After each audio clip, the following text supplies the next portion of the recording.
Hello everyone, देखिए अब kinetic theory of gases chapter 12 start करेंगे क्लास 11th का। देखो, काइनेटिक थ्योरी ऑफ गैस, सबसे पहले तो ये समझो कि गैस की ही काइनेटिक थ्योरी की क्यों बात की गई।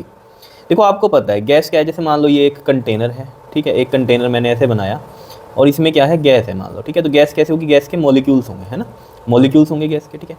अब गैस में जो ये मॉलिक्यूल्स होते हैं ना, जैसे ये है, तो इनका जो ये डिस्टेंस होता है ना, ये काफ़ी ज़्यादा होता है, ठीक है।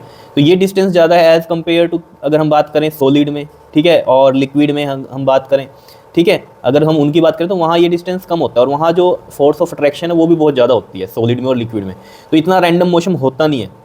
लेकिन अगर गैस की हम बात करें तो ये तो बिल्कुल फ्रीली मूव होते हैं, ठीक है ना। इधर उधर रैंडमली मूव करते हैं, कोई इधर जा रहा है, कोई इधर जा रहा है, कोई इधर जा रहा है, ठीक है। तो क्या है ये, इनका मोशन होता रहता है, रैंडम मोशन। अब मोशन है तो मतलब क्या है, काइनेटिक एनर्जी है। तभी तो बात आई ना काइनेटिक थ्योरी, क्योंकि काइनेटिक एनर्जी का जो फॉर्मूला है वो क्या होता है, 1/2 mv²।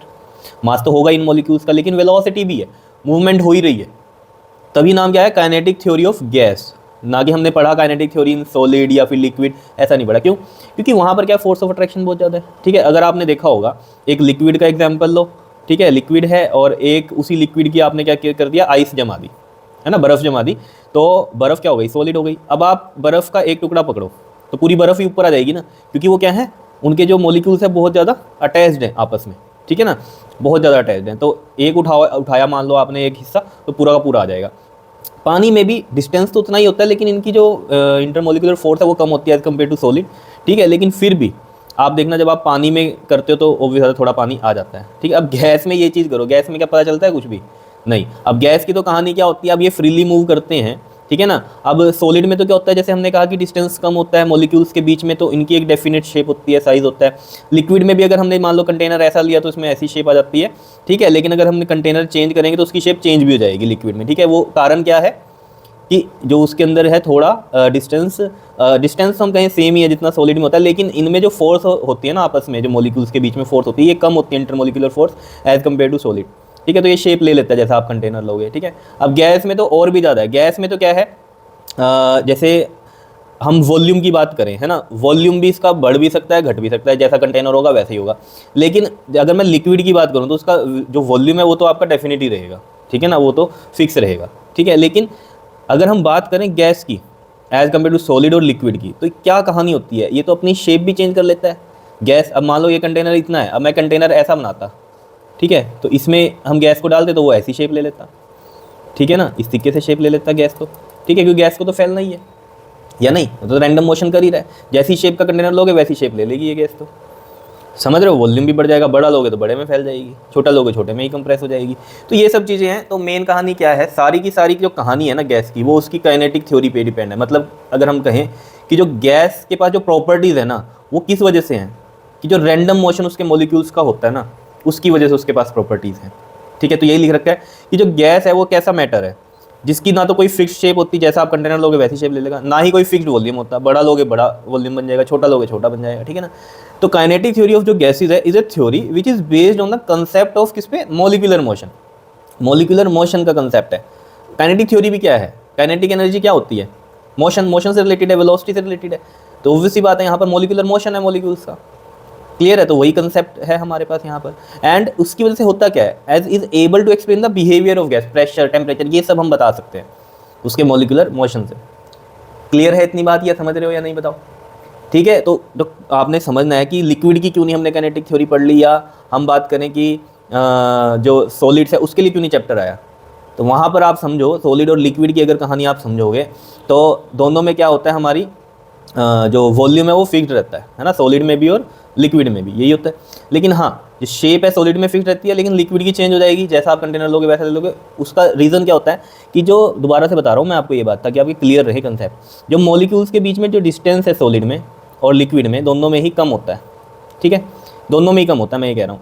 लेकिन जो इंटरमोलिकुलर फोर्स लगती है ना इनके बीच में, सॉलिड में ज़्यादा होती है और लिक्विड में कम होती है, जिसकी वजह से क्या होता है, ये अपनी शेप चेंज कर लेता है, जैसा कंटेनर लेता है वैसे में ले लेता है ये, ठीक है। लेकिन दोनों में वॉल्यूम तो फिक्स ही रहेगा, ठीक है। और इसमें ये जो है हमारा जो शेप है ये चेंज नहीं करता सॉलिड। तो जैसे मैंने बर्फ़ का एग्जांपल दिया, उठाओगे आप तो पूरा का पूरा ही उठ के बाहर आएगा, ठीक है ना। और वैसे भी सॉलिड में आपने देखा ही होगा कैसा होता है, क्लियर।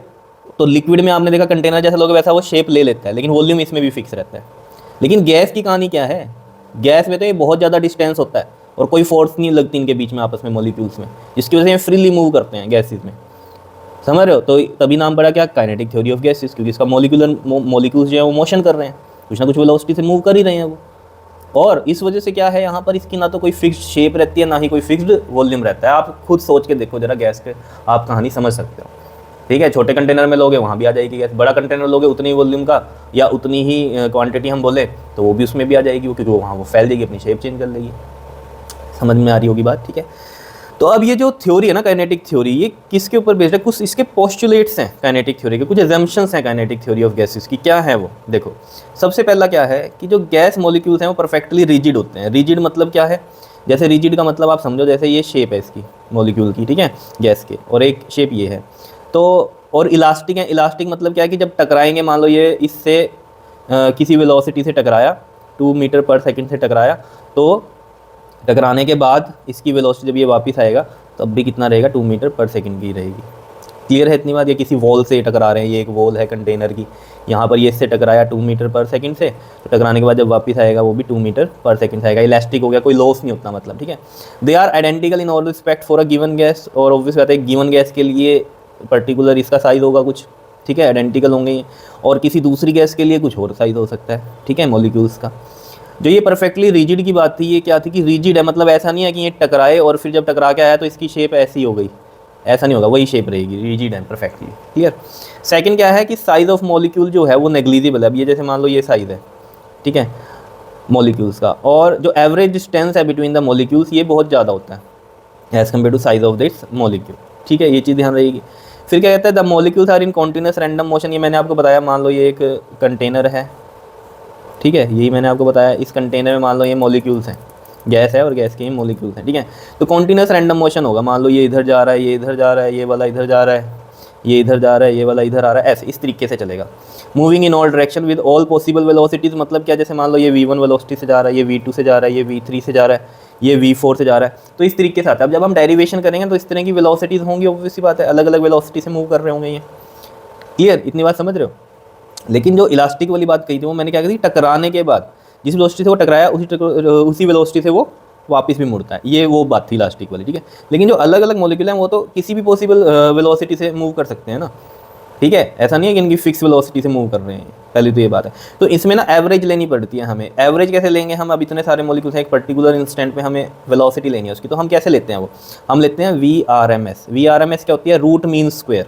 रूट मीन स्क्वायर क्या कि मीन निकाल लो पहले वेलोसिटीज़ का, जैसे n नंबर ऑफ मॉलिक्यूल्स हैं तो V1 प्लस में V2 प्लस में V3 अप टू Vn, ठीक है, और इसकी एवरेज निकलेगी तो हम क्या निकालते हैं, n से डिवाइड कर देते हैं। और स्क्वायर है, वेलोसिटीज़ के स्क्वायर का मीन है, तो स्क्वायर का मीन है तो स्क्वायर करो इनके, ठीक है, फिर उसका मीन ले लिया हमने।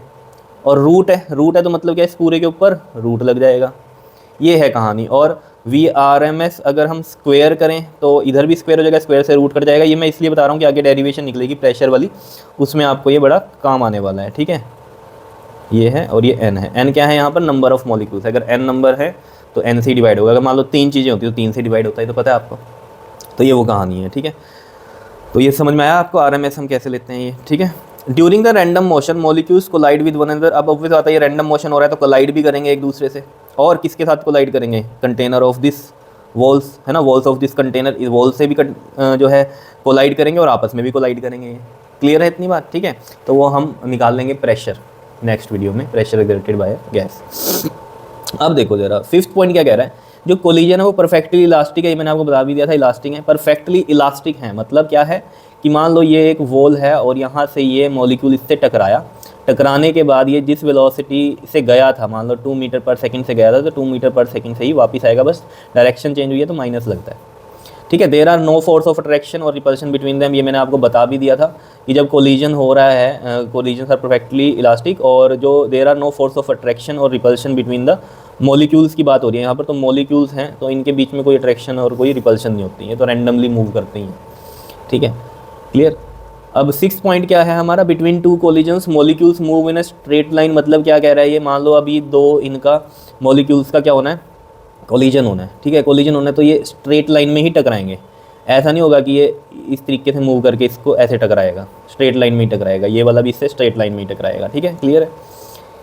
उसके बाद कहते हैं despite collision density remain same. Obviously बात है, चाहे कोलिजन हो रहा है, अब मान लो एक कंटेनर में कितने नंबर ऑफ मॉलिक्यूल्स हैं, मान लो 10⁻³ नंबर ऑफ हैं मॉलिक्यूल्स हैं। तो ये जो डेंसिटी की यहाँ बात हो रही है, नंबर डेंसिटी एन से लिखते हैं, number of molecules per unit volume. अब नंबर ऑफ मॉलिक्यूल्स है मान लो 10⁻³ इस पर्टिकुलर वॉल्यूम में, तो चाहिए अब टकरा रहे हैं, तो ऐसा नहीं है कि कुछ खत्म हो जाएंगे यहाँ पर एन ये मॉलिक्यूल्स या कुछ बढ़ जाएंगे, ऐसा नहीं रहेगा, ये रहेंगे तो फिक्स, जितने पहले थे उतने ही रहेंगे।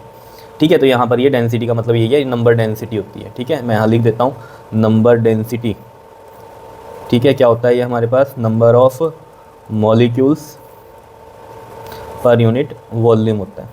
ठीक है, नंबर डेंसिटी क्या होती है, number of molecules per unit volume. तो डेंसिटी सेम रहती है चाहे कोलिजन हो रहा है यहाँ पर। क्लियर है, बताओ समझ में आया। ठीक है, तो ये छोटी छोटी सी बातें थी जो आपको बतानी थी इसके अंदर। ठीक है, अब जो मेन टॉपिक स्टार्ट होगा वो नेक्स्ट वीडियो से होगा, जो कि बहुत इंपॉर्टेंट है, प्रेशर की डेरिवेशन करेंगे हम यहाँ पर। क्लियर है, वो ध्यान से समझना, बहुत ही ईजी तरीके में आपको समझाऊंगा। क्लियर, ओके जी, थैंक यू।